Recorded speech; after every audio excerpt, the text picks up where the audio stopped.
Olá pessoal, sejam todos mais uma vez muito bem-vindos ao nosso curso online de Primeira Câmara. Aqui na Câmara Básica, nós estamos já na lição número 10 e é para nós uma honra, uma alegria recebê-lo de novo para que a gente possa dar continuidade aos nossos estudos. Esperamos que você esteja gostando, aproveitando, esteja estudando tanto as nossas aulas em vídeo, fazendo as nossas práticas também em vídeo, lendo os nossos materiais e aplicando na vida esses exercícios, esses ensinamentos, fazendo também as suas práticas individuais, no dia a dia, em momentos de introspecção, etc. Esperamos que tudo isso esteja fazendo sentido, que as aulas estejam se conectando e que você esteja aproveitando esse ensinamento para o seu crescimento, que é o nosso objetivo, né? O crescimento espiritual de cada um de nós. Então, vamos dar início. Como de costume já, a gente faz a nossa análise do conteúdo. Vamos aqui aumentar um pouquinho. E o conteúdo hoje da lição número 10. Primeiro, uma breve recapitulação da lição 9, o nível de ser. Logo, a escada maravilhosa, que é parte do nível de ser. Entramos no decálogo, que é o nome do tema, e vamos falar do religare. Vamos trazer esse princípio de religiosidade, né, para o nosso tema de hoje. O religar o homem com Deus, né? Aí sobre as leis divinas, logo a letra viva e a letra morta, que correspondem a diferentes interpretações ou maneiras de se estudar as escrituras sagradas, e logo o estudo do esoterismo dos 10 mandamentos. Esse é o principal do nosso tema de hoje, é estudar os 10 mandamentos no seu aspecto profundo, esotérico, né? Você lembra dessa palavra que quer dizer aquilo que está além, que está na profundidade, o esoterismo, a parte oculta, a parte superior. A prática desse tema são os 3 fatores da revolução da consciência, então é algo que se faz no dia a dia, né? Não é um exercício que a gente possa fazer agora, mas a gente vai aproveitar e vai fazer a vocalização das 7 vogais, né? Como alguns alunos comentaram que gostariam muito que a gente tivesse essa vocalização gravada, então nós vamos fazer as 7 vogais 7 vezes, né? Que é a proposta inicial da prática. Certo, gente? Então, primeiro vamos falar do nível de ser. Vocês lembram que a gente viu ali no tema do nível de ser que existem muitos níveis. Qual é o nível da nossa pessoa? Qual é o nosso nível de ser? Qual é o nível moral? A gente estudou no tema passado que existe o nível de ser da pessoa agressiva, o nível de ser da pessoa preguiçosa, o nível de ser da pessoa gulosa, que aquelas atitudes, aqueles eus, aqueles hábitos colocam a pessoa em determinada frequência e, portanto, a vida dela e o entorno dela estão relacionados com aquelas frequências, com aqueles pensamentos, com aqueles sentimentos, com aquelas palavras, aqueles hábitos. A gente falava do nível de ser do bêbado que está sempre em bares, sempre só fazendo festa, procura de mulheres, etc. Então, é um mundo psicológico onde ele vive. E isso coloca ele num nível moral, né? Um nível de moralidade com relação ao ser interno. A gente dizia, quanto mais alto o nível de ser, mais próximo do nosso ser interno, do nosso espírito nós estamos. Quanto mais baixo o nível de ser, mais longe dele, mais problema, mais complicação, mais tristeza, etc. Mais insatisfação, na verdade. Então, o nosso objetivo é descobrir o nosso nível de ser, porque a base para poder elevar o nível de ser é saber onde nós estamos, né? Não tem como a pessoa, sem saber onde ela está, ela subir. Se a gente não sabe qual degrau da escada a gente está, como é que nós vamos subir? Como que a gente sabe qual é o próximo passo a dar? Então, o grande início do processo descobrir o nível em que nós estamos, a nossa condição atual. E a partir dessa condição a gente vai trabalhar. Aí a gente dizia para a gente começar a se estudar, analisar, anotar, ser sincero consigo mesmo e ver os nossos hábitos, os nossos pensamentos, os nossos impulsos, para poder fazer uma avaliação real do nosso estado. Será que é a gula? Será que é a luxúria? Será que é a preguiça? Será que é a cobiça? Quais elementos do subconsciente nos controlam? Que todo mundo vive no subconsciente, isso é um fato. Mas quais elementos nos controlam mais? Porque esses são os primeiros para a gente poder trabalhar e elevar o nosso nível de ser, certo? O nível de ser leva até onde? Até o ser, até Deus. A linha da vertical. Lembra, tem a linha da vida e tem a linha do caminho. O caminho leva até o vertical, até o ser, através da vertical. E a escada maravilhosa que a gente vê aí na nossa lâmina representa isso, representa essa subida pelo caminho à medida que a gente vai avançando na vida. Certo? Então, justamente agora que a gente conecta com o tema do decálogo, que justamente quando a pessoa decide fazer um trabalho sério sobre si mesma, decide lutar pelo seu despertar, pela sua transformação, para fazer o subconsciente virar consciente, para eliminar o ego e resgatar a essência que está dentro, ela se encontra com um caminho. E esse caminho, a gente dizia, tem um sistema de leis, de regras, de práticas, de ferramentas que a pessoa precisa conhecer para ela poder avançar nesse caminho. Então aí, justamente falando dessas leis, falando desse processo do homem se aproximar de novo a seu ser, se aproximar de novo a Deus, é que a gente entra na área daquele pilar da religião. Você lembra dos 4 pilares? No primeiro tema, o que é gnose, a gente estudou que a gnose está sustentada como sabedoria por 4 pilares do conhecimento: arte, ciência, filosofia e religião. Pilares mesmo, como a nossa imagem mostra ali, que sustentam uma construção. A gnose é sustentada por arte, ciência, filosofia e religião. Talvez alguém te pergunte, a gnose é uma religião? A gnose é uma filosofia? A gnose é o quê? É uma escola? Então a gnose como sabedoria, como conhecimento, ela é esses 4. Ela é filosofia, mas ela é uma ciência. Ela é religião também e ela é arte também. Incrível, porque tudo isso são áreas do saber que se conectam. Na nossa sociedade, essas áreas estão separadas, às vezes até parecem contrárias entre si.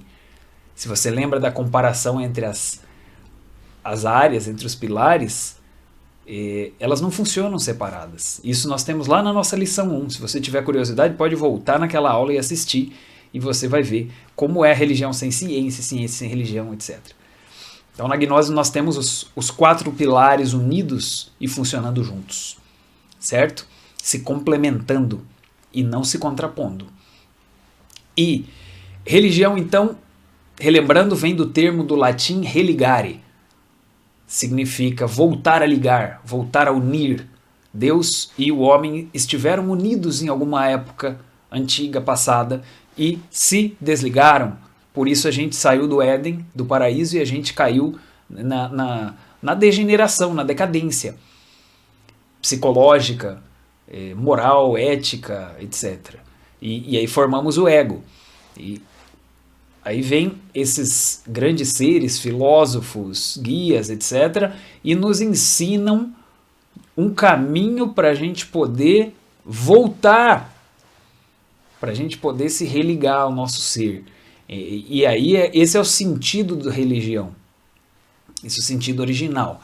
Então aqui nós vamos falar nesse tema sobre os 10 mandamentos, ou o decálogo do Antigo Testamento. E ali a gente encontra leis. E é importante falar sobre isso. Existem leis espirituais, existem leis divinas, leis da criação que tanto estão no físico quanto estão nas dimensões superiores. E a pessoa que quiser buscar esse religare precisa cumprir com essas leis. Da mesma maneira que se você vai fazer uma faculdade de engenharia, você quer se tornar um engenheiro, para você poder construir edificações, casas, prédios, você precisa conhecer as leis da física, porque ali você vai utilizá-las para que a sua construção tenha sustentação. Se você não conhece as leis, a sua construção pode cair. Se você não conhece a resistência dos materiais, o material que você colocou pode quebrar.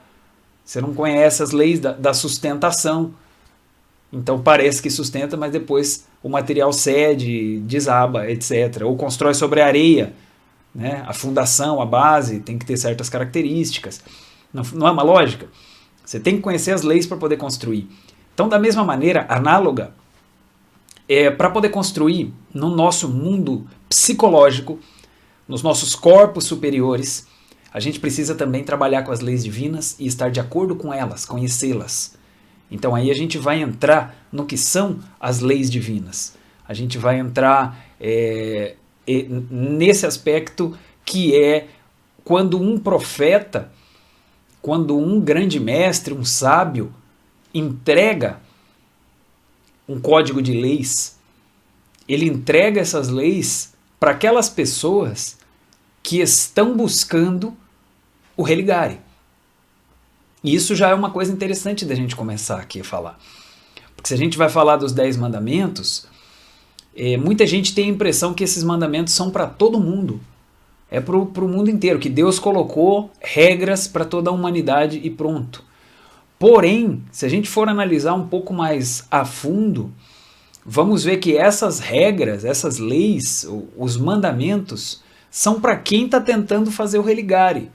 Se a pessoa não está tentando, na verdade, ela não tem obrigação de seguir essas regras. É o livre-arbítrio, né? Deus deu o livre-arbítrio e cada um pode exercer o seu direito.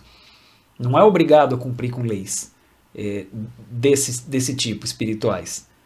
Leis da vida sempre tem, né? Mas a pessoa tem o livre-arbítrio para ela cumprir ou não. E como a gnose nos coloca, esses profetas, esses sábios, vêm trazendo como se fosse um manual, como se fosse um material com instruções, um guia, para a gente poder orientar o nosso caminho. Então, olha só, você quer se autoconhecer, voltar à sua essência, ao seu ser, você quer produzir o religare no seu mundo interior, usando termos bíblicos, o filho pródigo quer voltar à casa do pai. Conhece aquela parábola? Que o filho saiu, gastou a fortuna inteira, só bagunçou, só fez festa, foi irresponsável, não trabalhou, acabou com tudo que ele tinha como herança do pai, que ele tinha um dinheiro, etc.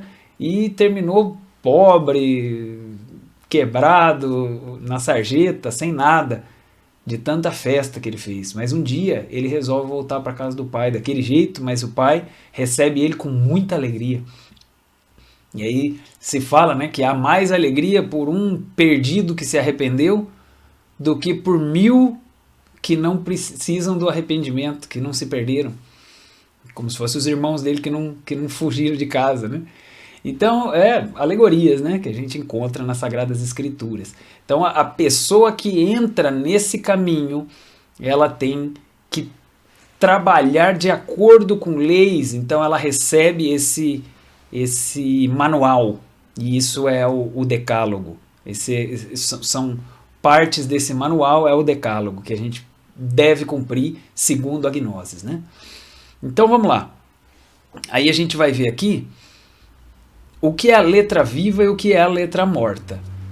Quer dizer que quando a gente vai estudar as Sagradas Escrituras, a Bíblia, nesse caso aqui a gente está falando da Bíblia do Antigo Testamento, mas seja também do Novo Testamento, seja outras escrituras como o Bhagavad Gita dos hindus, Sagradas Escrituras, de modo geral, nós vamos encontrar essas duas formas de poder interpretar, de poder ler, que Samael Alveor chama de letra viva e letra morta. A letra viva é a profundidade do ensinamento.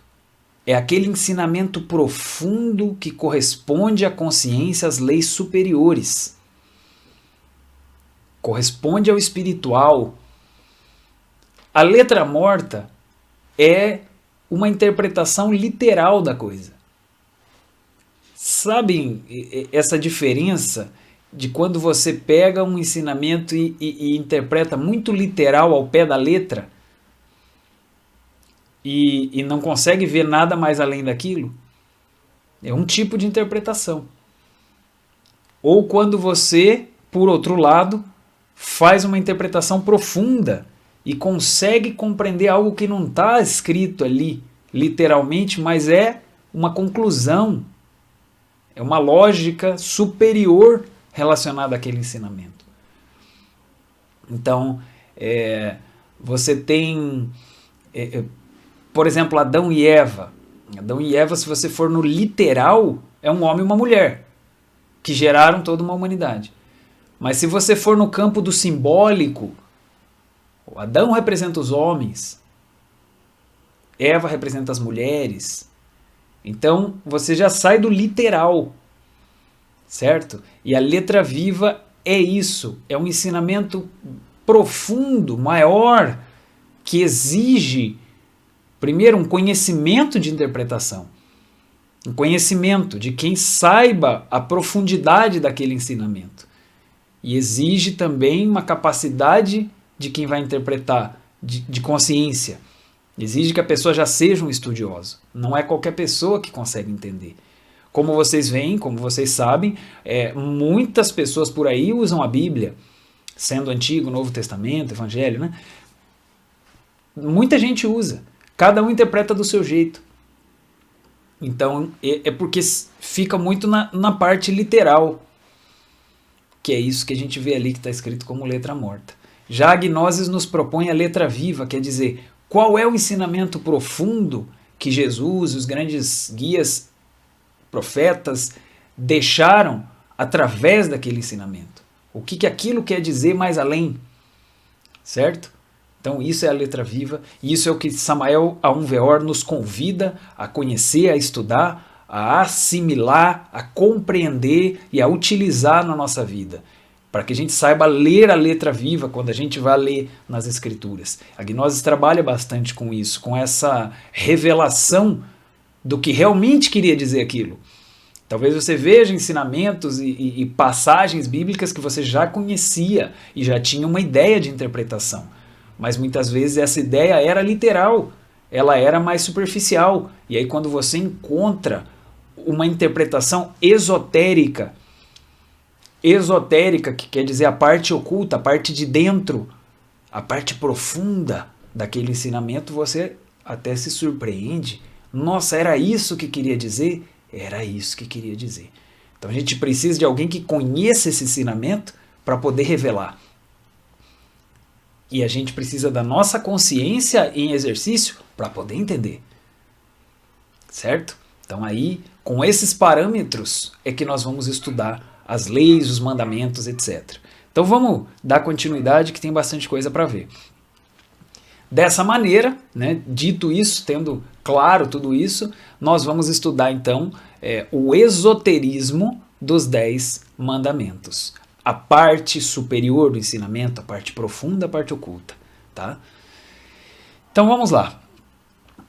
Os mandamentos, para vocês que conhecem, ou para alguma outra pessoa que não conhece, foram deixados por Moisés, né, do Antigo Testamento.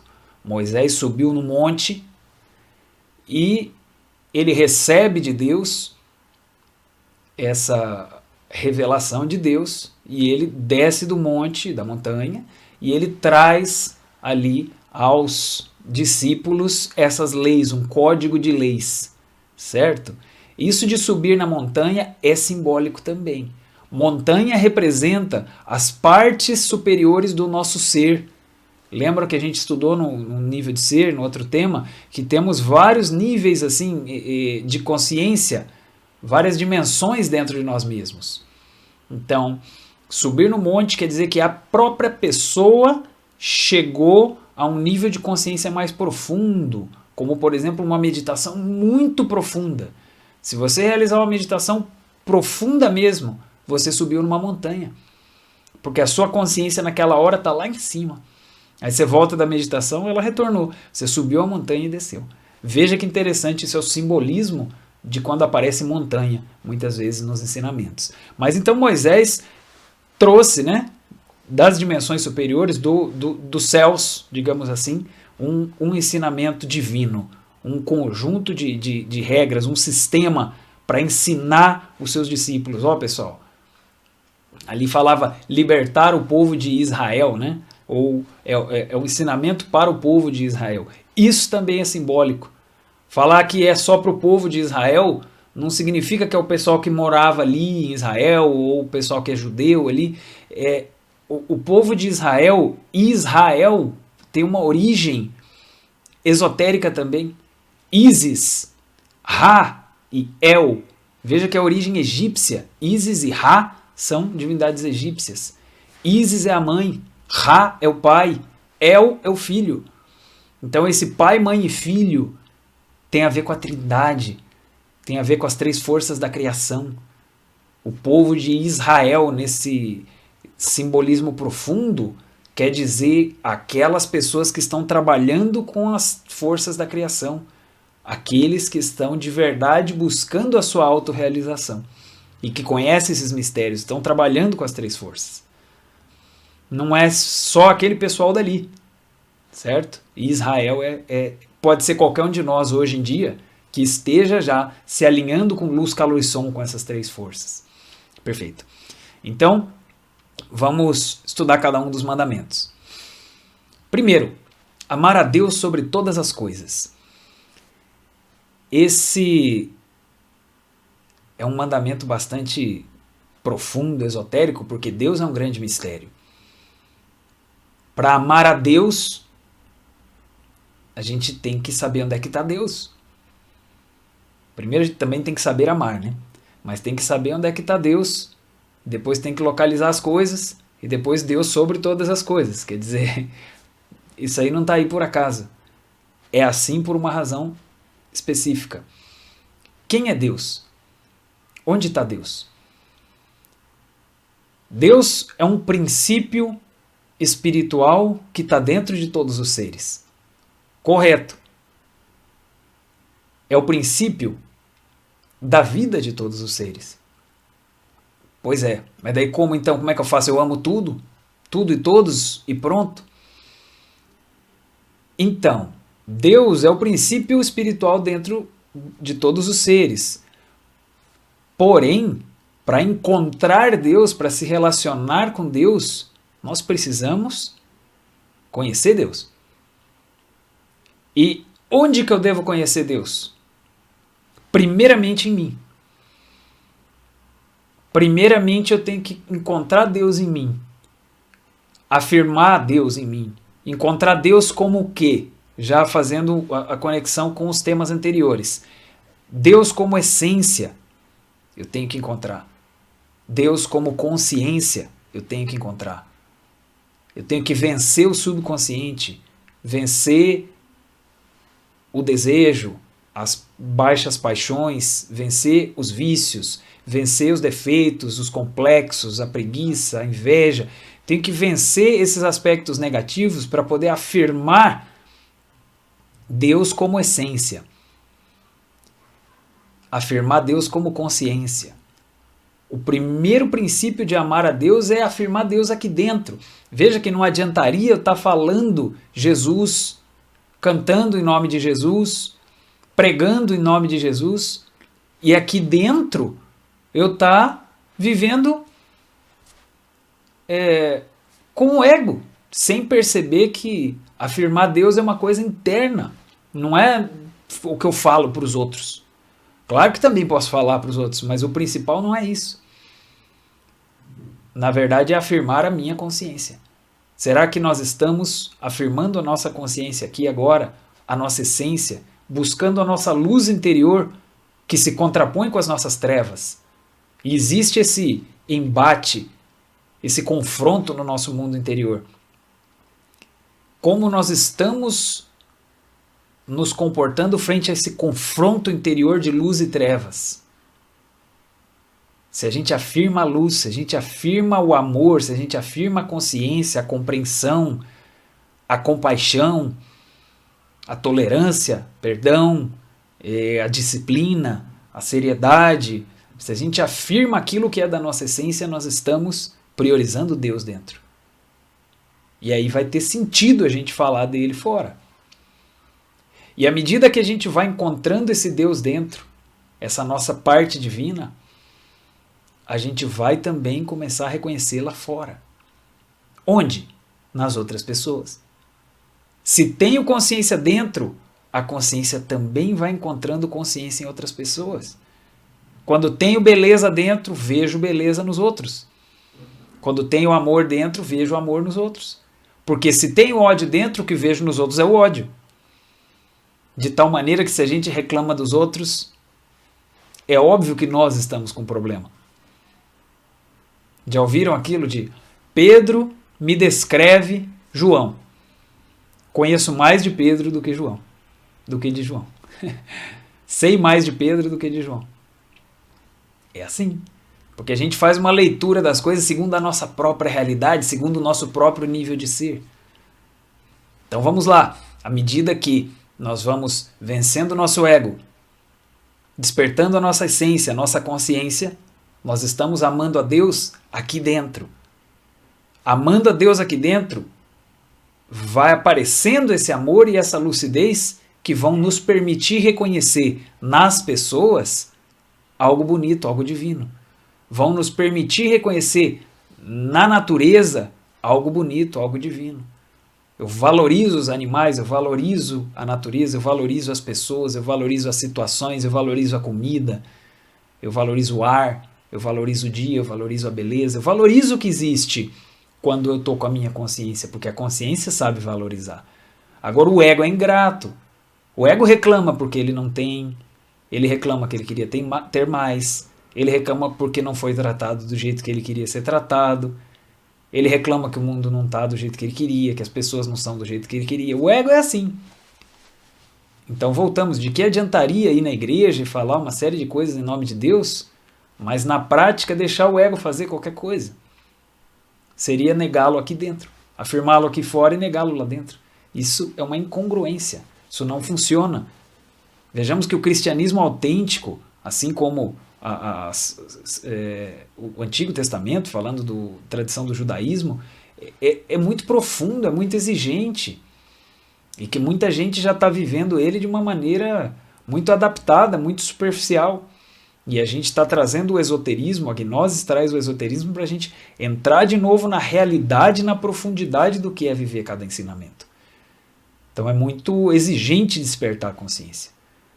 É muito exigente eliminar o ego e despertar a essência. Mas amar a Deus exige isso. Isso é amar a Deus. Deus é a consciência. Deus é a essência. Que pode amar as outras essências. O ego não pode amar. Certo? Só achando o nosso próprio Deus é que achamos também o verdadeiro amor. Então vamos lá. 2. Não jurar seu santo nome em vão. Aqui, inicialmente, a gente poderia falar na parte mais superficial, que é o uso do verbo jurar, né? Não jurar. Então a pessoa que nunca fala eu juro por Deus, eu juro, então ela já cumpriu com esse mandamento? Não é bem assim. É verdade que a gente não deveria ficar jurando por Deus. Não deveria. Porque comprometendo ao ser interno, comprometendo a Deus com a palavra, né? Isso aí não... Mesmo que seja verdade, é melhor não falar dessa maneira. Mas esse mandamento vai muito além. É o uso da palavra em si. Vocês lembram que a palavra cria, Tema 5, luz, calor e som, falando do poder do som, poder da vibração. Quando a gente fala, é uma vibração que sai e que vai criando. E que cria à nossa volta uma aura relacionada àquilo que a gente está falando, cria nos ambientes, cria nas pessoas. A palavra é muito poderosa. Então, não jurar seu santo nome em vão é não usar sua palavra em vão. A nossa palavra já corresponde ao nosso ser. Nesse caminho, a gente vai descobrindo que o ser é o dono dessa pessoa. Sabe por quê? Porque na verdade a gente não é a gente é ele. A gente não é alguém à parte, um ser à parte, a gente é o nosso ser. Só que a gente é um pedaço dele que se desdobrou e ficou caído lá para baixo. A gente é um pedaço do nosso ser. E a gente tem que voltar a ser integral com ele, voltar a ele. Então, nós pertencemos ao nosso ser, ao nosso Deus interno, ao nosso espírito. Esse corpo pertence a ele, não pertence ao ego. Mas lamentavelmente a gente deixou na mão do ego. Então o ego fala o que ele quiser, qualquer bobagem que vem na cabeça ele fala, qualquer impressão que ele tem das coisas ele fala. Mas à medida que a gente vá compreendendo o poder criador da palavra, a gente vai percebendo que a palavra deve ser utilizada com consciência. Então, é não usar a palavra em vão. Uma maneira mais simples e direta de interpretar isso aí. Não usar a palavra para criar qualquer coisa que vier na nossa mente, que vier em algum momento, na emoção, na mente, a gente sair falando simplesmente, certo? Porque assim nós estamos colaborando com uma criação que nós queremos fazer do nosso ser. Falar coisas que constroem o que nós queremos criar. Falar coisas construtivas. Usar o verbo para animar. Usar o verbo para motivar. Usar o verbo para ensinar. Usar o verbo para elogiar. Usar o verbo para dar ânimo para as pessoas. Usar o verbo para ter conversas amigas, construtivas. Não usar o verbo para falar mal, para criticar, para atacar. Não usar o verbo para qualquer coisa. Isso é a profundidade do não jurar seu santo nome em vão. Próximo, terceiro mandamento. Santificar as festas. Esse mandamento, numa interpretação comum e corrente, vamos dizer superficial ou literal, geralmente se refere aos feriados, né? Os dias santos para as religiões, que a pessoa naquele dia do feriado tem que ter um bom comportamento e ficar em oração. Isso tem seu sentido, porém o mandamento vai muito além disso. Aqui as festas se referem a estados de consciência superiores, estados da alma. É um estado de felicidade superior da alma.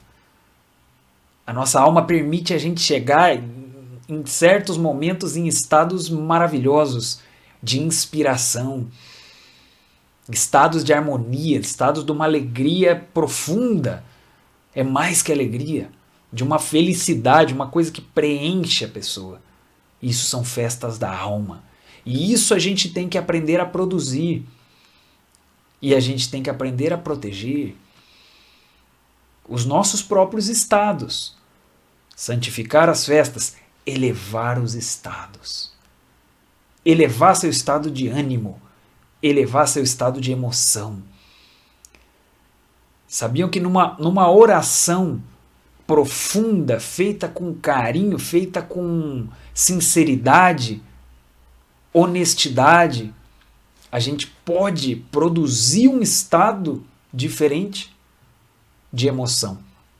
Uma emoção superior autêntica. Porque também existem as emoções equivocadas que vêm do ego. Existem os sentimentalismos, os amores mal entendidos que vêm do ego. Mas não é disso que nós estamos falando. Estamos falando de uma emoção superior autêntica. Essa emoção superior autêntica é uma festa. Quando você se sentir inspirado, sabe? O inspirado é aquele que olha para a vida e tem ânimo, tem vontade, tem coragem, tem fé, tem alegria, tem gratidão. Se ele vê alguém desanimado, fala, rapaz, por que isso? Não, vamos lá, eu te ajudo. A vida vale a pena. A pessoa inspirada, ela tem isso. Ela se enche de motivação, de motivo para viver. Isso é uma festa. Isso é uma festa. A gente precisa produzir essas festas. Enquanto as pessoas comuns estão procurando se entreter, se distrair, ou às vezes se entorpecer com alguma substância, a gente está buscando se inspirar. Se inspirar nas grandes obras. Se inspirar em leituras construtivas. Se inspirar numa arte superior, maravilhosa, bonita, da música clássica e das pinturas, esculturas dos grandes artistas. Ainda que seja por meio digital, você vê uma foto, já que a gente não tem como no museu ver aquelas obras de Da Vinci, Michelangelo, etc. Mas são arte, são beleza. Grandes obras, arte, música, oração, meditação, são caminhos, contato com a natureza, passeios na natureza, paisagens bonitas da natureza, um entardecer, por exemplo, as nuvens, céus, árvores, montanhas. Com tudo isso é possível a pessoa se inspirar, ela ter um momento assim de elevação. Isso são festas. Santificar as festas. Buscar elevar os nossos estados, cuidar disso, proteger isso. Porque sai falando bobagem, sai fazendo qualquer coisa e já se perde um estado que a pessoa lutou para conquistar. Certo? Então, seguimos. Quarto mandamento, honrar pai e mãe. Aqui, no aspecto literal, é respeitar o pai e a mãe físicos. E isso tem seu sentido. A gente, como filho, lógico, é uma ética. É uma ética de filho, uma ética cristã, a gente ter gratidão e honrar e respeitar os pais. Lógico. Só que o mandamento vai além disso.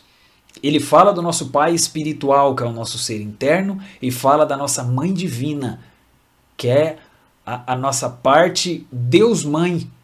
Existe Deus Pai e Deus Mãe no nosso mundo interior. E Deus Pai se relaciona com o Espírito, se relaciona com a sabedoria, com a verdade. E Deus Mãe tem a ver com a nossa natureza, com o nosso corpo, a nossa energia. Por quê? Porque a mãe foi quem deu o nosso corpo. Então, honrar pai e mãe, no esotérico, é honrar o nosso espírito e honrar também a nossa criação, que é a nossa parte humana. Honrar o nosso corpo, honrar a nossa mãe divina, que ela é a nossa parte superior, a nossa natureza superior é a nossa mãe divina. O nosso corpo funcionando em seu estado superior de harmonia, de integração com o ser, é a mãe divina, é a nossa compreensão. Então a nossa mãe divina, a gente precisa ir conhecendo ela e desenvolvendo esse contato com a nossa mãe divina, que a gente já falou em outros momentos, que a gente pede ajuda dela para eliminar o ego, né? Que ela é uma força dentro de nós. Então pensemos assim, nosso pai é uma força espiritual e a nossa mãe também é uma força espiritual. E um está relacionado com o espírito, a mãe está relacionado com a nossa estrutura, nossos corpos. E a gente deve honrá-los como espírito e honrá-los na nossa vida com o nosso corpo. Bem? Quinto, não matar.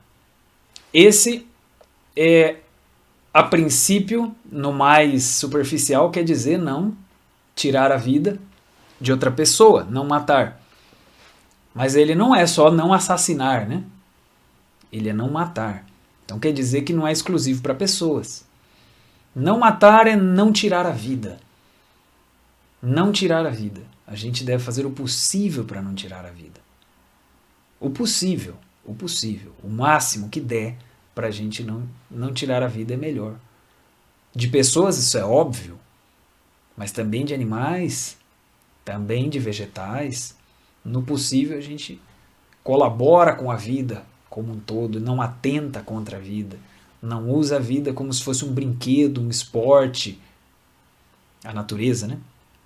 Não usa os seres que são mais frágeis como se fosse qualquer objeto sem vida, sem importância. Então, não matar animais, não matar vegetais, em geral. Aí alguém vai perguntar, mas como que fica a questão da alimentação? Claro, a gente precisa se alimentar. Então você vai ter uma horta na sua casa, você vai cortar, né, alface, rúcula, você vai tirar lá um repolho, você vai tirar alguma coisa que você está ali cultivando, vai ter que... Isso aí é tirar a vida. O que nós vamos fazer? Mas é um caso, né, muito à parte. Né? Você está colaborando com aquela vida também, você está cuidando dela e você está tirando só para a sua alimentação. Então, nesse caso, digamos que existe uma justificativa. Já no reino animal, a gente deveria evitar tirar a vida dos animais, porque já é uma agressão maior, né? Matar um animal. Então, a pessoa só deveria, assim, digamos, matar pragas, assim, isso aí é um fato. Isso aí a gente acaba tendo que eliminar porque pode trazer doença, pode trazer perigo para a saúde, para o lar, né? A gente sabe, mosquito, por exemplo, né? Causa dengue, e ratos, e baratas, e tem muitos, né, animais que são praga que estão dentro da nossa casa. Então ali dentro a gente tem que manter a ordem, tem que expulsar ou matar. Ali não tem o que fazer. Então a lei divina sabe que nesse caso não foi por esporte, não foi por irresponsabilidade, né? A pessoa matou por uma necessidade de proteção. No caso da alimentação é a mesma coisa, né? Se a pessoa precisou realmente matar um animal para sua alimentação, digamos que a lei compreende, ele mataria pedindo perdão. Né? Pedindo perdão, pedindo licença ali, que é por uma força maior, motivo de força maior. Mas no nosso caso, hoje em dia, na nossa sociedade, a gente não precisa disso. Né? A gente tem como comprar comida e a gente não precisa estar a gente matando. Né? Então, claro, mas no caso de vegetais, melhor seria a gente também ter uma hortinha, umas coisinhas ali, né? No caso de animais, melhor a gente não matar. Bom, o matar também vai um pouco mais além de animais e de vegetais. O matar também vai com respeito à relação com pessoas. Também se mata ideias. Também se mata o ânimo. Ou não acontece? Ou você nunca viu isso? Que alguém chega com alguma ideia, com alguma coisa, e alguém cortou violentamente aquela ideia e matou o ânimo daquela pessoa, desanimou, ela perdeu. Então, o matar é tirar a força da vida, interromper a força da vida em diferentes formas. Vê como é que é amplo. Falar do esoterismo é muito amplo. Então, a gente precisa conhecer o princípio para poder interpretar isso em diferentes ocasiões que possam acontecer. Não matar, deixar o fluxo da vida. E se tiver que interromper, que seja por um motivo de força maior e pedindo perdão por isso. Por necessidade, né? Não por ira, não por ego, não por cobiça, não por egoísmo, né? Etc. Vamos seguir. Não fornicar. Então esse aqui é bastante importante também. Geralmente a gente tem essa palavra relacionada com a sexualidade. Unicamente com a sexualidade. Mas aqui a gente estuda que essa palavra está relacionada com gastar excessivamente, esbanjar as energias do nosso corpo nos 5 centros. Quais são os 5 centros da máquina humana? Lembra? Intelectual, motor, emocional, instintivo e sexual. Em qualquer um desses 5 centros que a gente queimar energia, esbanjar, isso é uma fornicação. Isso é uma queima de um potencial que a gente precisa para a nossa construção interior. Certo? Então, Na sexualidade isso acontece, porque infelizmente na nossa sociedade a gente acaba tendo uma interpretação da sexualidade como se fosse um esporte, como se fosse um brinquedo, como se fosse comer um chocolate, gostei, agora vou comer outro, como se fosse simplesmente um prazer que eu posso ter acesso a qualquer hora e pronto. Segundo a gnose nos ensina, isso não é assim. O sexo é sagrado. O sexo é um ato divino, de criação. E como a gnose propõe o sexo, é que exista dentro do casamento, em momentos românticos, momentos sagrados entre os dois. Assim, por quê? Porque aí vai se fazendo uma criação a partir dessa força. Assim como o homem e a mulher têm um poder de criar um filho físico, né? Podem criar uma criança, essa energia pode ser canalizada também para criar algo no astral, no mental, no nível espiritual. E é isso que Samael Weor nos propõe. Então não tem sentido a pessoa ficar utilizando a sua força sexual como brincadeira, como simples diversão, fora desse espaço sagrado entre o casal, com outras pessoas, ou mesmo com imagens. Não é algo para simular. Por exemplo, a masturbação é uma simulação. Isso, segundo a gnose, não é benéfico. O sexo não é para simular, o sexo não é para ficar imaginando, não deve ficar pensando, não é para ficar olhando por aí, observando, nem na TV, nem no celular, nem na rua. O sexo não é para ser olhado, o sexo é para ser feito com amor em um ato sagrado no casal. Não também, assim, com alguém que a pessoa está ficando, né? Aquela coisa, um caso de uma noite, de duas, isso aí também não. Todas essas atitudes a gente respeita, lógico, na nossa sociedade, isso é o mais comum. Todos nós viemos, digamos, dessa cultura até aprender a gnose. Normal para o mundo. Mas para esse sistema gnóstico, isso já não é adequado. A gente não canalizaria as nossas forças em função do amor. Então, mais adiante, fique tranquilo que mais adiante a gente vai estudar mais em detalhes a questão da sexualidade. Mas, em suma, não fornicar, não. Esbanjar só procurando o prazer. Senão, canalizar isso para o amor. Para o amor, para um ato sagrado. Certo?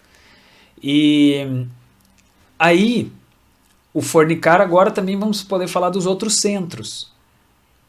No centro intelectual, a pessoa quando pensa demais, pensa, chega a esquentar a cabeça, isso é um tipo de fornicação, queima. Se preocupa demais, isso é uma queima. É um tipo de fornicação. No emocional, se a pessoa dá risada, chega uma hora que está doendo a barriga, isso é um extremo de emoção. Isso é um tipo de fornicação. Ou chora, chega uma hora que está doendo a barriga, isso é também um extremo. Estão vendo o que são os extremos? Chega a doer a barriga também de chorar. Porque ali é o centro emocional, aquele lugar onde dói. Então, assim também os extremos do movimento, né? Que a pessoa faça exercícios demais também, passe da conta, passe do nível do saudável, né? Isso também é uma queima. Do instinto também, dormir demais, comer demais, muito medo, tudo isso desequilibra também o instinto, como a gente viu lá naquele tema da máquina humana, e é um tipo de queima de energia. Isso que temos que ver. Temos uma energia criadora que pode criar algo superior na sexualidade, criar algo superior na mente, na emoção, criar uma vibração superior no nosso mundo. Essa energia sendo queimada, não temos como criar, porque o potencial está se perdendo, entende? Mas mais adiante a gente vai estudando mais sobre isso. Sétimo, não furtar. Tem a sua parte superficial, claro, né, de não roubar coisa dos outros, assim, mas ela pode ir mais profundo, que seria dizer não se apropriar daquilo que não nos pertence. Em geral, qualquer coisa. Pode ser até uma história, uma ideia. Às vezes a gente pega uma coisinha emprestada, não devolve. A gente viu uma coisa perdida por aí, peguei, de repente a pessoa daqui a pouco vem buscar e não acha, e a gente tomou. Ah, achado não é roubado, mas como é que eu ia saber que a pessoa, o dono ia vir buscar ali naquele lugar e eu tirei do lugar? É complicado. Então eu me apropriei de algo que não me pertencia. E aqui esse mandamento nos convida à justiça, a ser justo. Ser justo. E então, cada um tem o que lhe corresponde. A gente deve ter essa compreensão e não querer, né, se apropriar daquilo que não é nosso, nem de ideias, nem de histórias. Se a gente for citar uma história do outro, algum conhecimento, a gente sabe que é do outro, eu posso citar, né, mas eu dou os créditos ao autor, certo?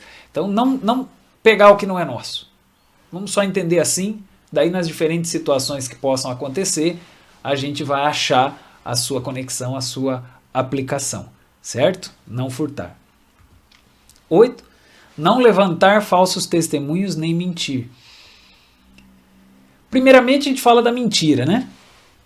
Não mentir, porque a mentira altera a originalidade também, altera Deus. Deus é a verdade, é a suprema verdade. Então a gente tem que ir aprendendo a ser fiel à verdade, a não ficar falando coisas que não são, não ficar tergiversando, né? Distorcendo a verdade. Então, sem mentir. Chega de mentira, não vamos mentir. E não levantar falsos testemunhos também. Quantas vezes a gente fala daquilo que a gente não sabe? Só que a gente afirma como se soubesse. Quantas vezes a gente ouviu falar de uma notícia, alguma coisa, e a gente já sai afirmando aquilo como se fosse uma verdade. E se o colega não concordou com aquilo, a gente briga com ele. Então veja só, eu estou falando uma coisa que eu nem sei se é verdade, e a pessoa não concorda, e eu ainda quero empurrar à força uma teoria que eu não sei se é verdade, uma notícia, a ponto de brigar. Então, isso é uma falta de lógica com a consciência.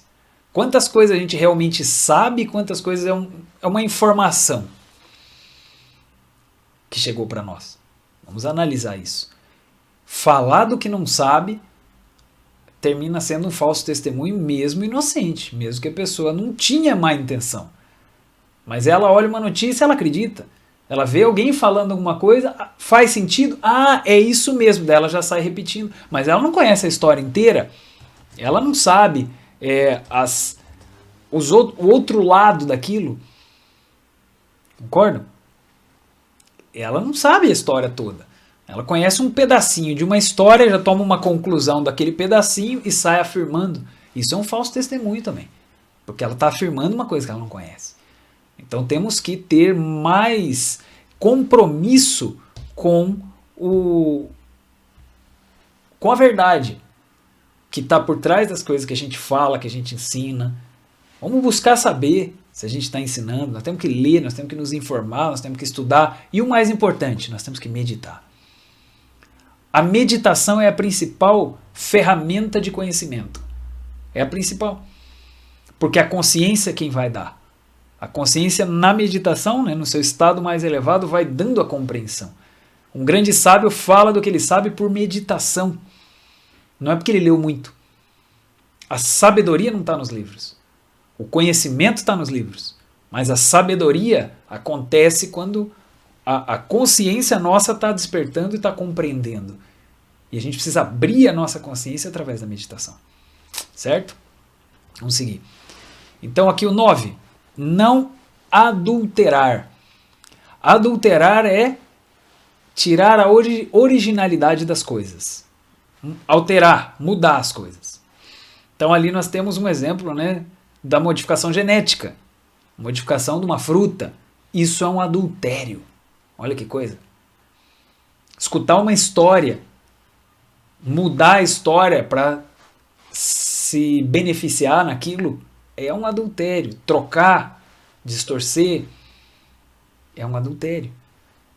E nós temos, com esse compromisso com a verdade, que buscar não adulterar, ser fiel às coisas na sua originalidade, respeitar a originalidade da natureza, de Deus, dos ensinamentos. As pessoas modificam os ensinamentos para satisfazer seus caprichos, para ter poder com aquilo, alteram ensinamentos para poder, alteram discursos, manipulam. A manipulação é um adultério, porque a pessoa manipula o argumento, ela manipula as histórias para poder convencer o outro e ela se dá bem em cima daquilo. Então, não pode ser assim. Quando a gente respeita a originalidade das coisas, da natureza, respeitamos a genética dos seres, respeitamos nós assim como somos. Hoje as pessoas querem alterar tudo. O ser humano está brincando de Deus.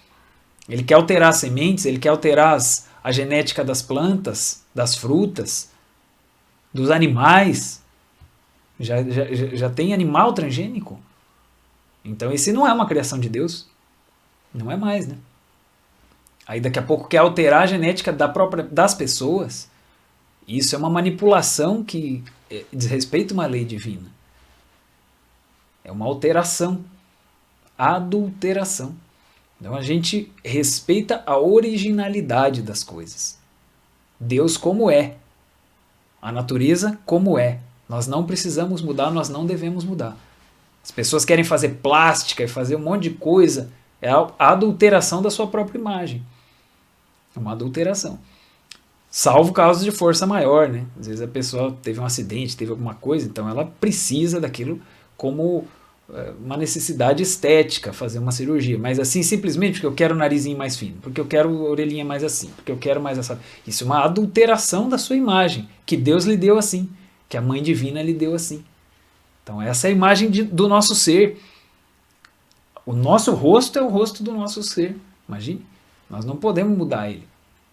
Não deveríamos, segundo essa lei, segundo Samael Weor nos ensina. Então, o adultério também está relacionado à sexualidade, claro. Quando uma pessoa, um casal, que está gestando uma energia, como eu falei, entre os dois, está gestando algo espiritual, uma aura espiritual, aí um desses tem uma relação com alguém de fora, adulterou essa energia. Modificou essa energia, trouxe um elemento de fora. Vê que é um adultério energético. Assim como pode acontecer em outras coisas, pode acontecer na sexualidade também. Então aqui a gente estuda na Gnosis elementos assim que você conhecia do cristianismo ou do judaísmo, do Antigo Testamento, e que você vai ver uma interpretação mais profunda, que está relacionada com a ciência da coisa, não apenas com dogma religioso. Não porque é e pronto, mas porque tem uma energia, tem um fenômeno científico por trás disso, de que se você fizer assim vai dar errado. Não é que você é obrigado a fazer assim, você faz como você preferir, mas se você quer chegar em tal resultado, faça dessa forma que vai dar certo. É isso que eles nos ensinam. E se você não fizer dessa forma vai dar errado, mas fique tranquilo, faça como você preferir. Quer dizer, tem muito a ver com o fenômeno, fator científico de dar resultado, certo? Então vamos. 10. Não cobiçar os bens alheios. A cobiça em si... tem algumas traduções que diz não cobiçar a mulher do próximo, né? Não desejar a mulher do próximo. Mas aqui é geral. Os bens, a mulher, o homem, etc. Né?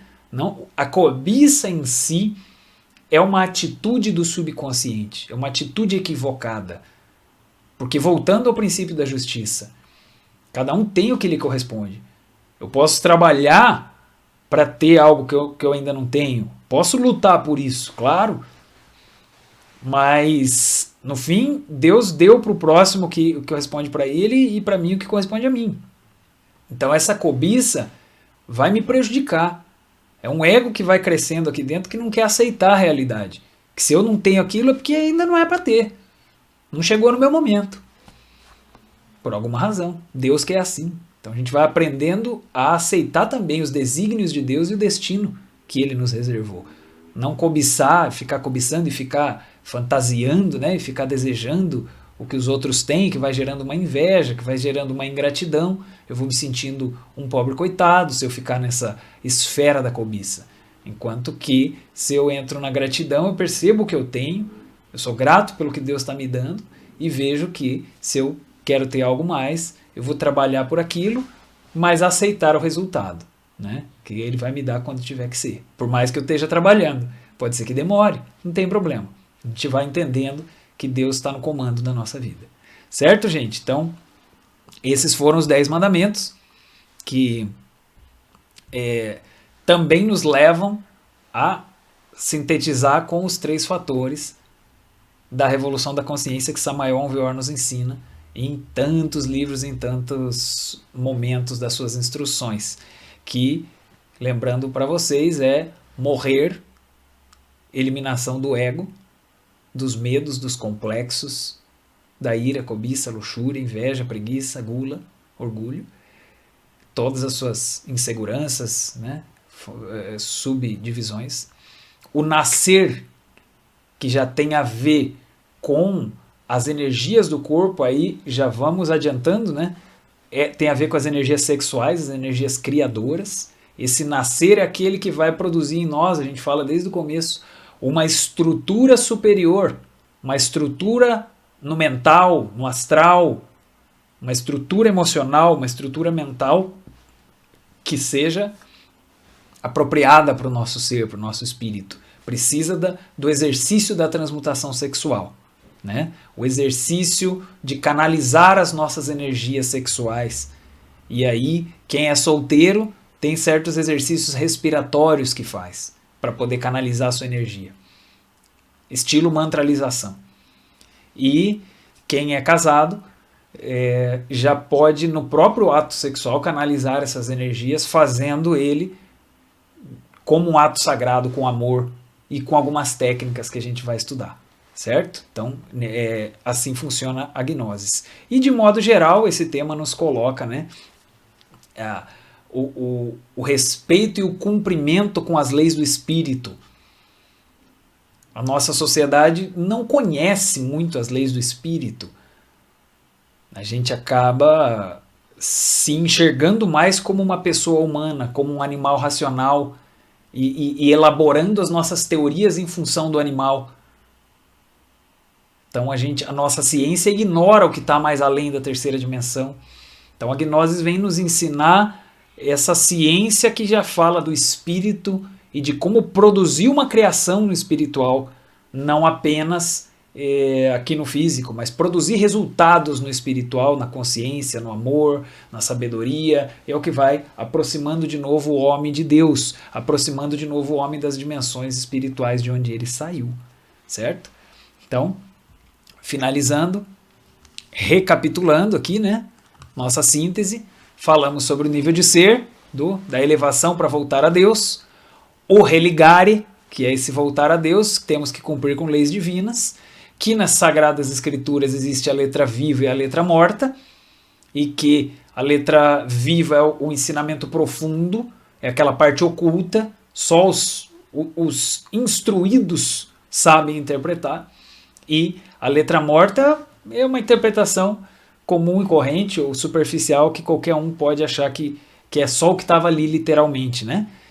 E o esoterismo dos 10 mandamentos, nós estudamos os 10, temos também um material que você vai ver ali com um resuminho de cada um, você pode rever se quiser aqui na aula, né? Pode assistir o vídeo de novo.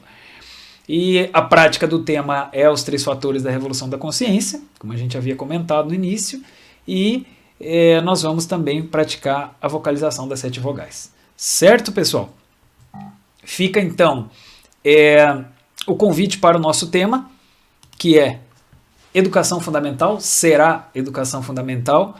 Aí vamos falar dos principais aspectos para a edificação do ser humano. O que é fundamental para a nossa educação? Isso a gente vai ver no próximo tema.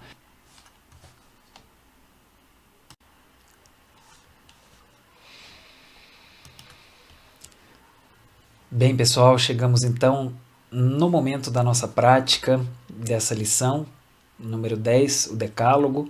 A gente comentou que iríamos fazer a prática da vocalização das 7 vogais, como você vê aqui na nossa lâmina, que são I, E, O, U, A, M, S, e que estão relacionadas com os 7 chakras.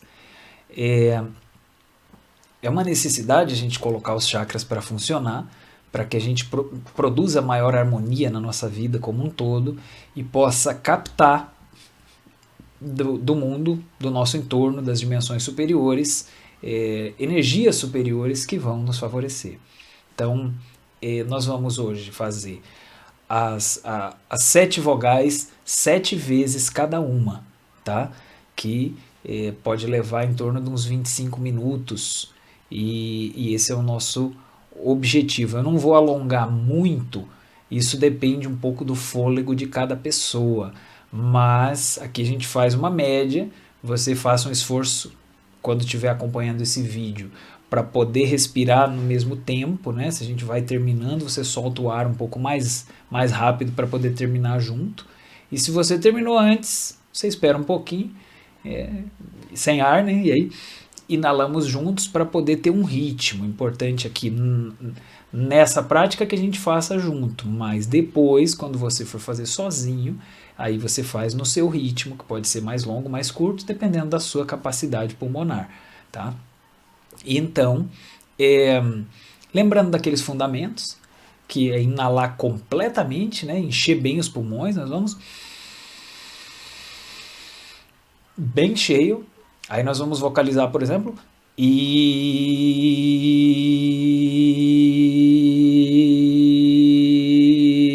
concentrados aqui, né, nesse chakra, e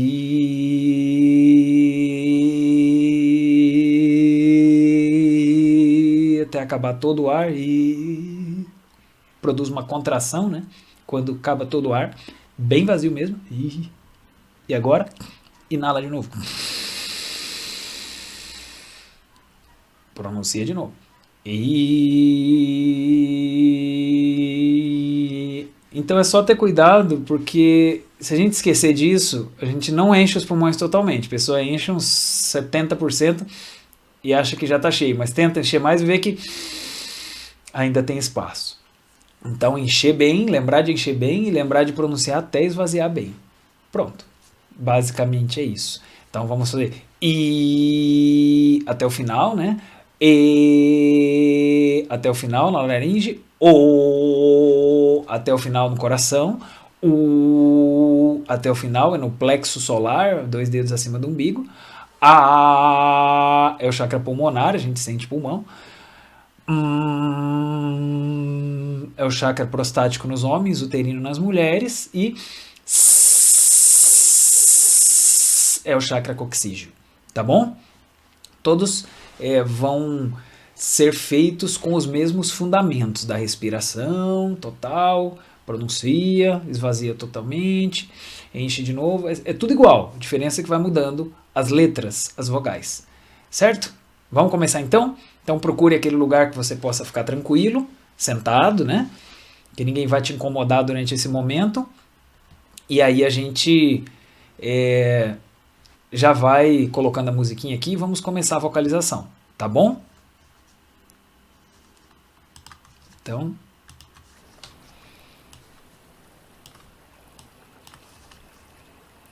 vamos dando início.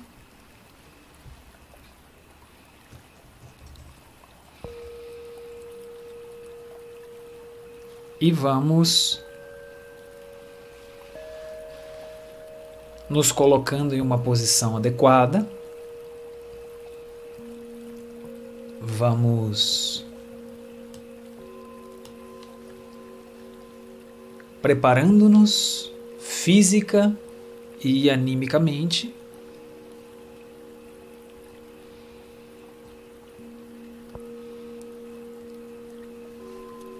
Vamos relaxando, soltando nosso corpo.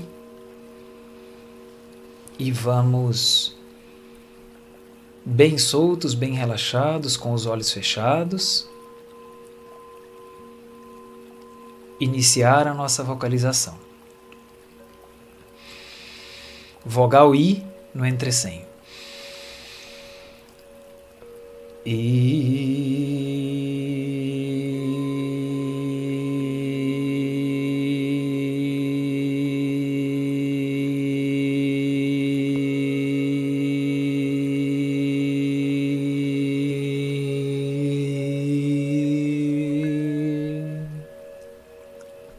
Vazio total.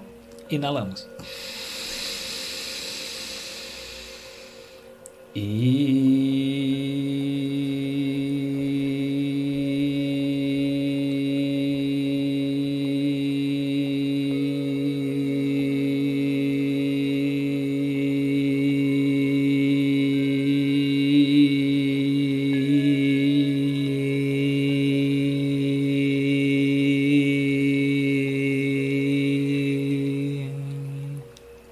Vazio total.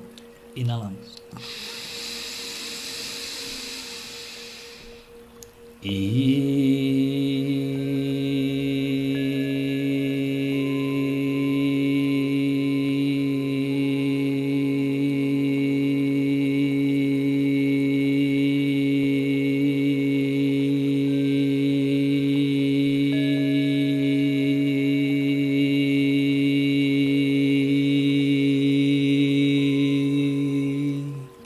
Vazio total.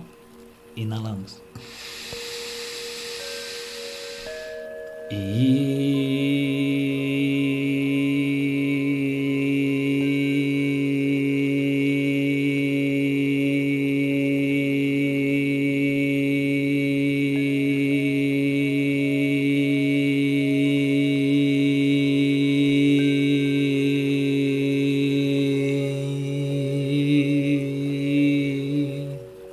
Vazio total. Inalamos.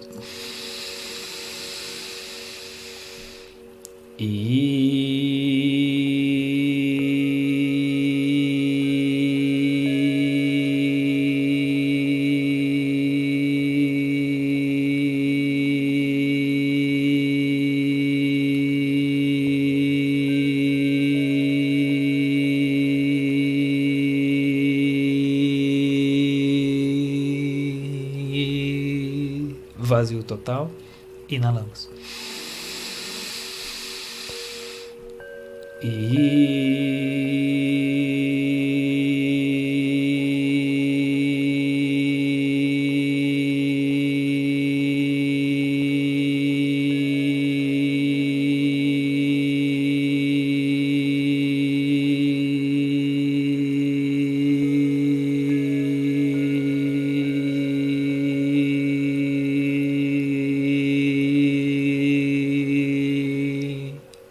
Vazio total. Inalamos.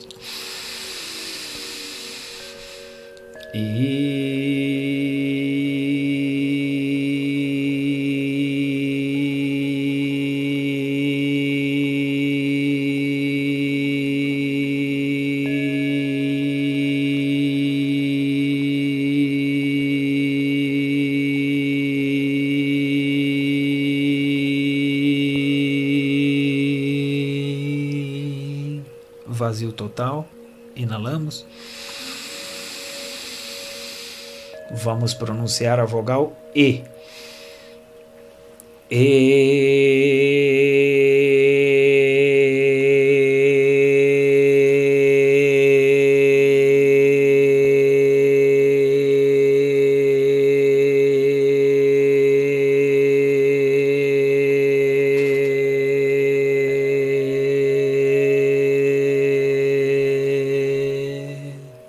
Vazio total. Inalamos.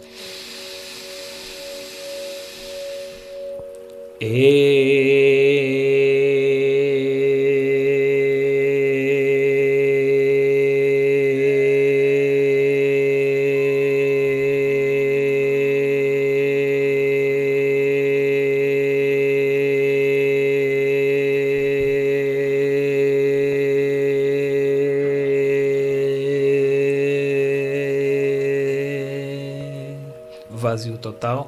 Inalamos.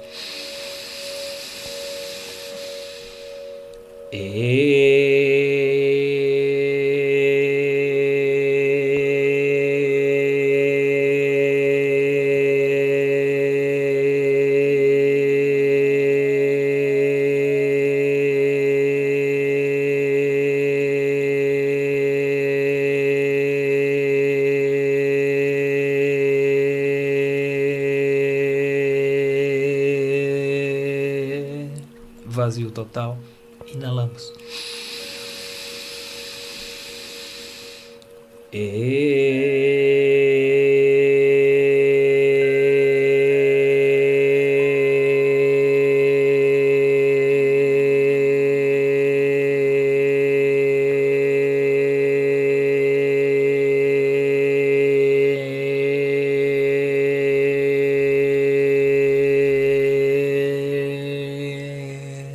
Vazio total.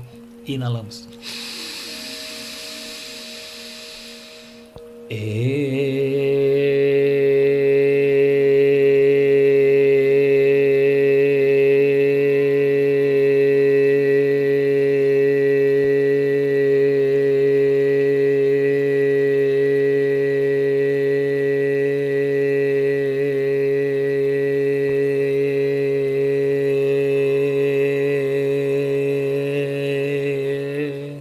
Vazio total.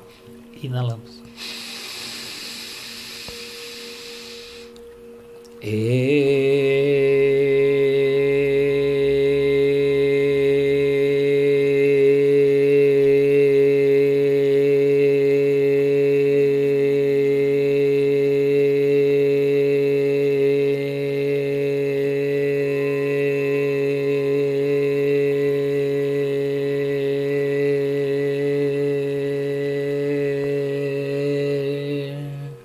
Vazio total. Inalamos.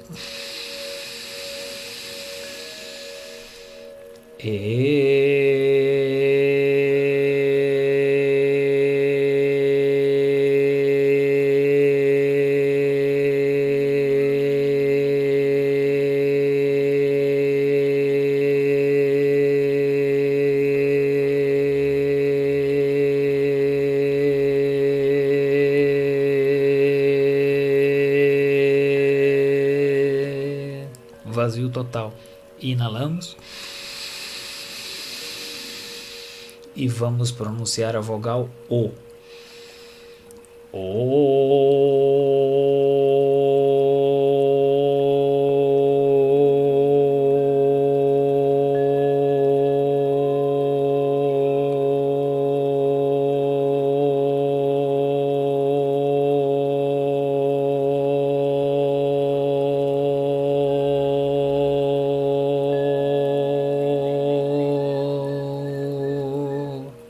Vazio total. Inalamos.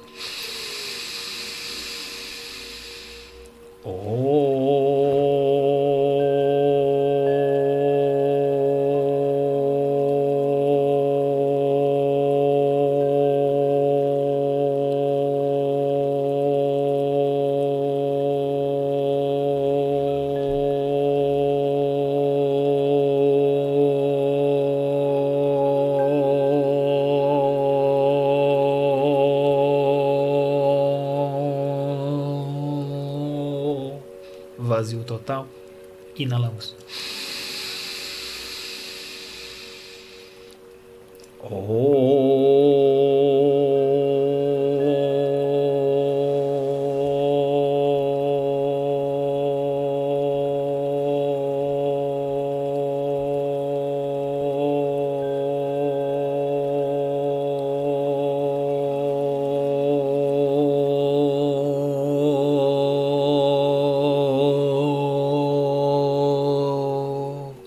Vazio total.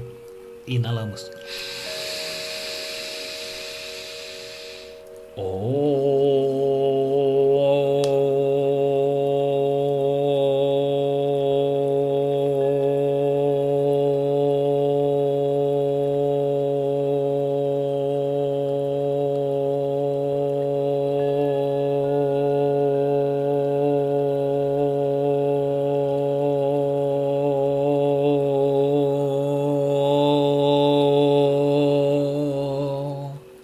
Vazio total.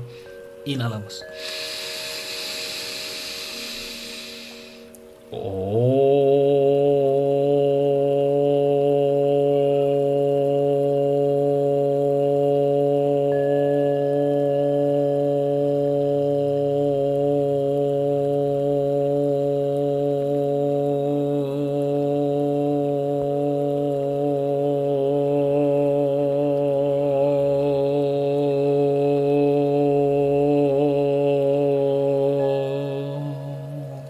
Vazio total. Inalamos.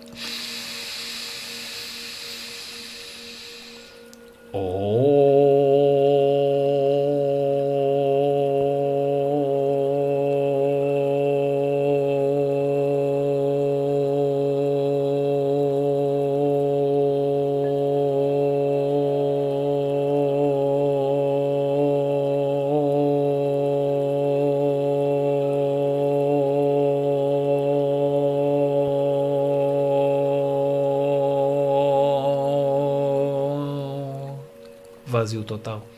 Inalamos.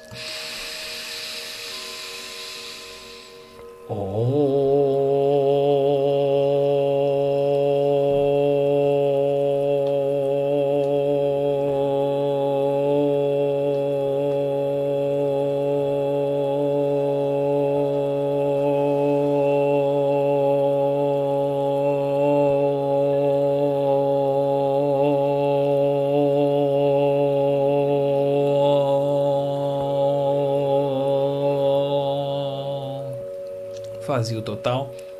Inalamos. E vamos pronunciar a vogal U.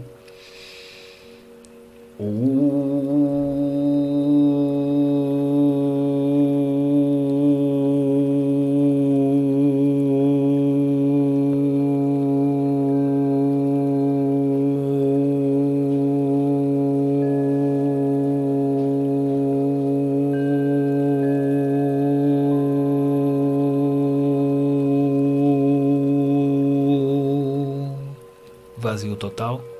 Inalamos.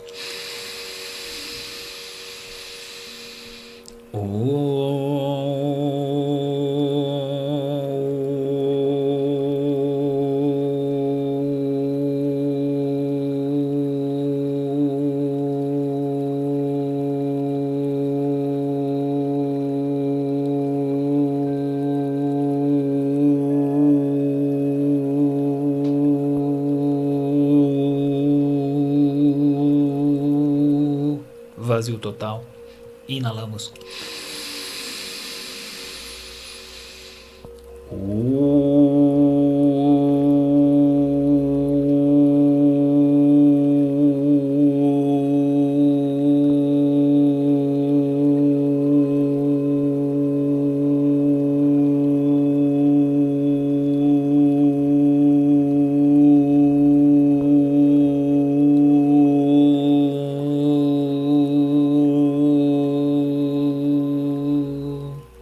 Vazio total.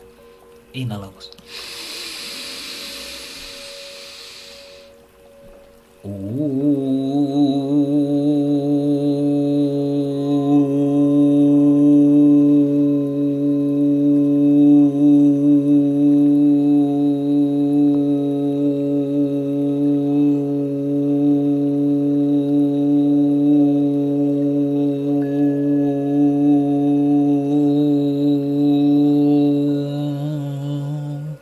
Vazio total. Inalamos.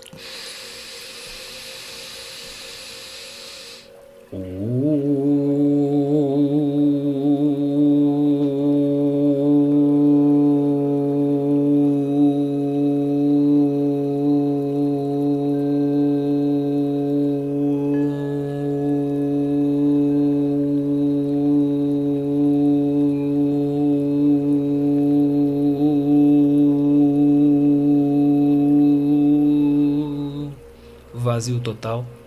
Inalamos.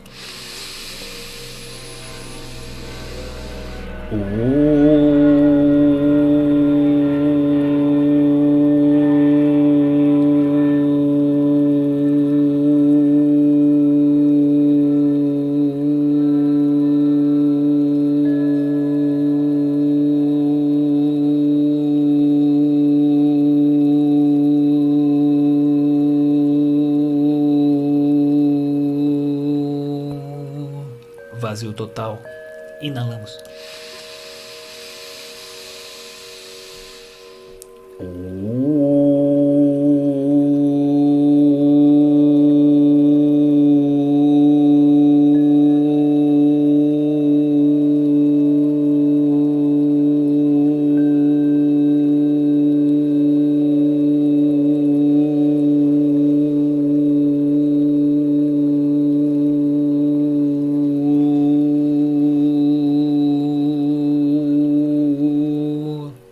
Vazio total. Inalamos. E vamos pronunciar a vogal A.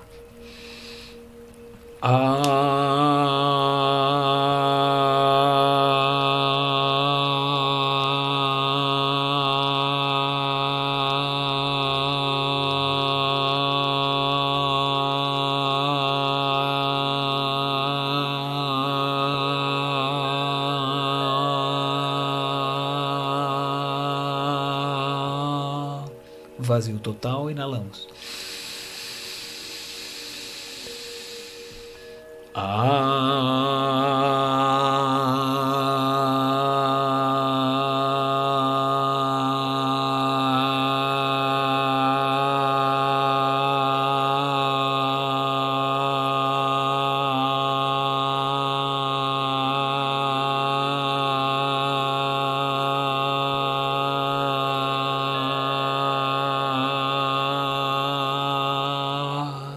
Vazio total, inalamos.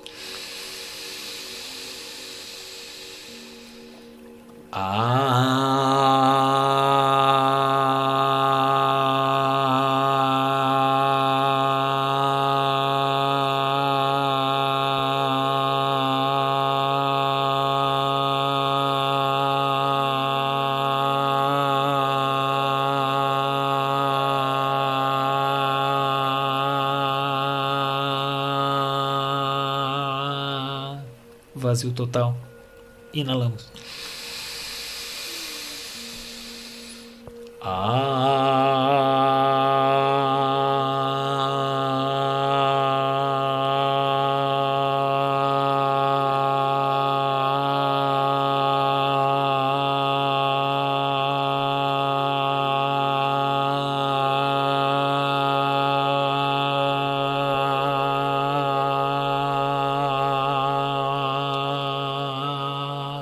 Vazio total.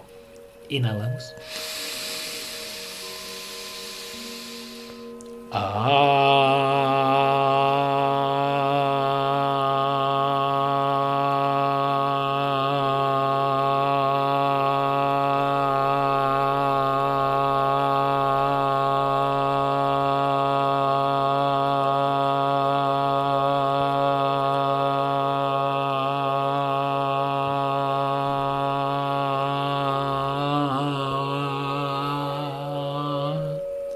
Vazio total, inalamos.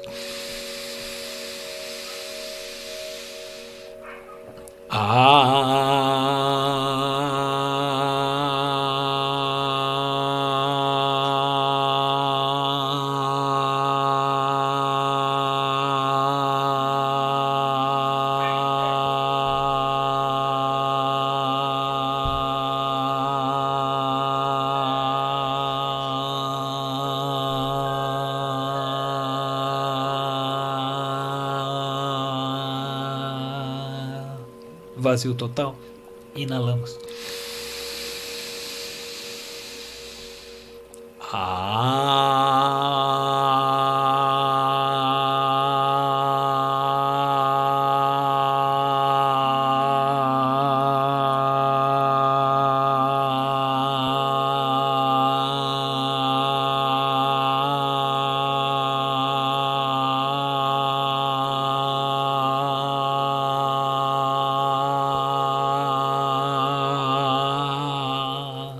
Vazio total, inalamos. Vamos pronunciar a vogal M.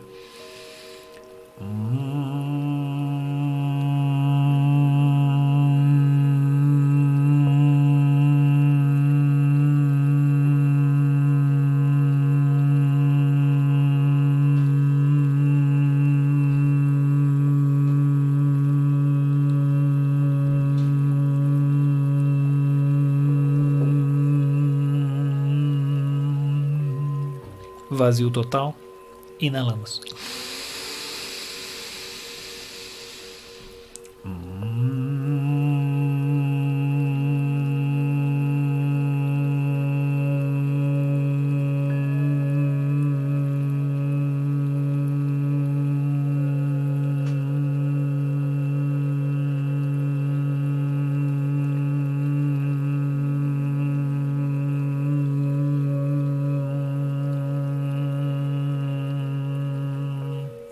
Vazio total.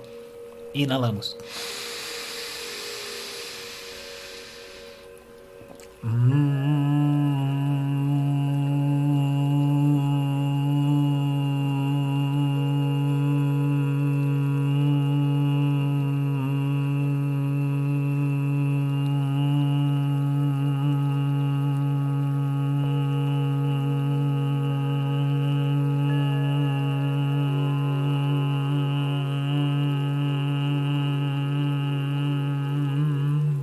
Vazio total. Inalamos.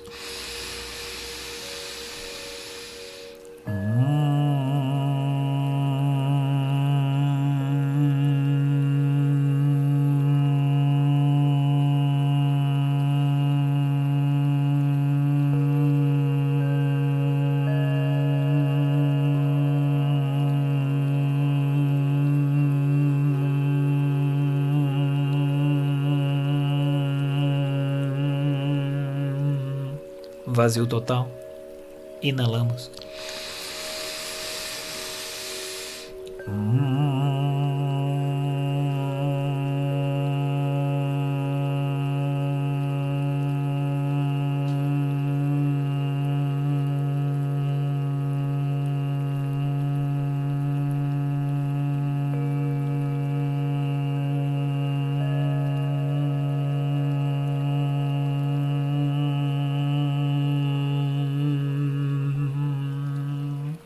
Vazio total. Inalamos.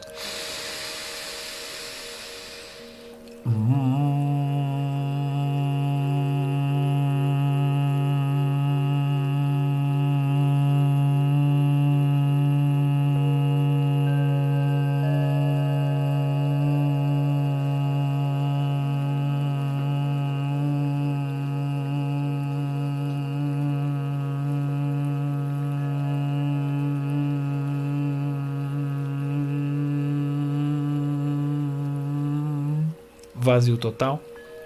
Inalamos. E vamos vocalizar a vogal S.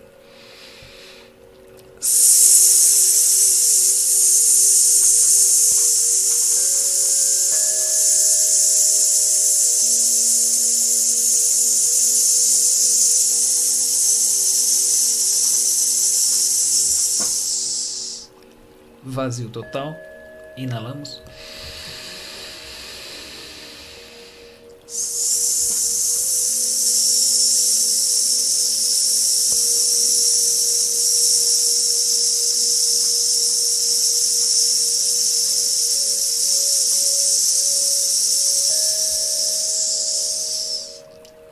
Vazio total. Inalamos.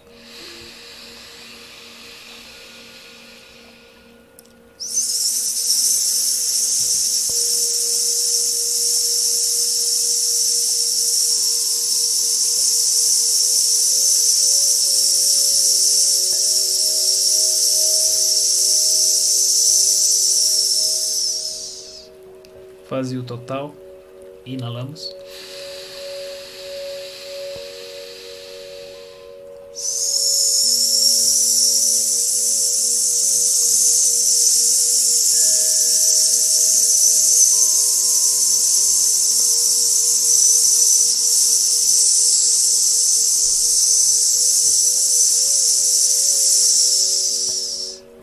Vazio total. Inalamos.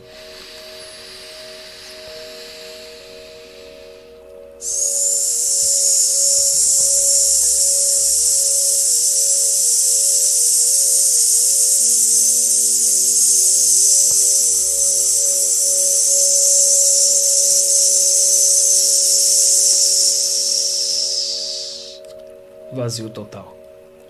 Inalamos.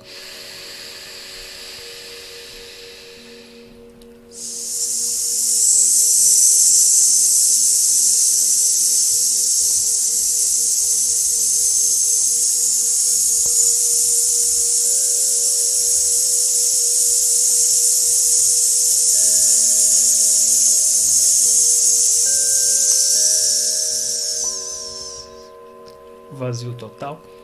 Inalamos.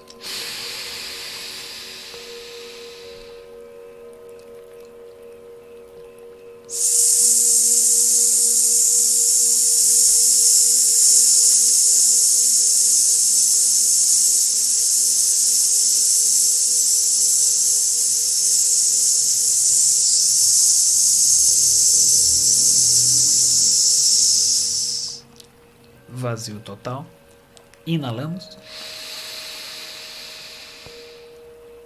Terminamos. Finalizamos a nossa vocalização. E vamos retornando, percebendo o estado vibratório do nosso corpo, como nos sentimos, se estamos diferentes de como estávamos antes da prática.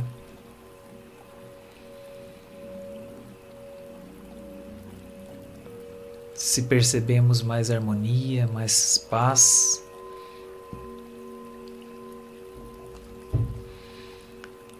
E podemos ir finalizando, nos movendo, e já podemos também abrir os nossos olhos. Bem, pessoal, então assim nós finalizamos a prática de vocalização. Essa é uma recomendação básica para a gente fazer, se pudermos todos os dias, de manhã, de preferência, mas pode ser em qualquer horário, 7 vezes cada vogal, e isso vai manter os nossos chakras girando.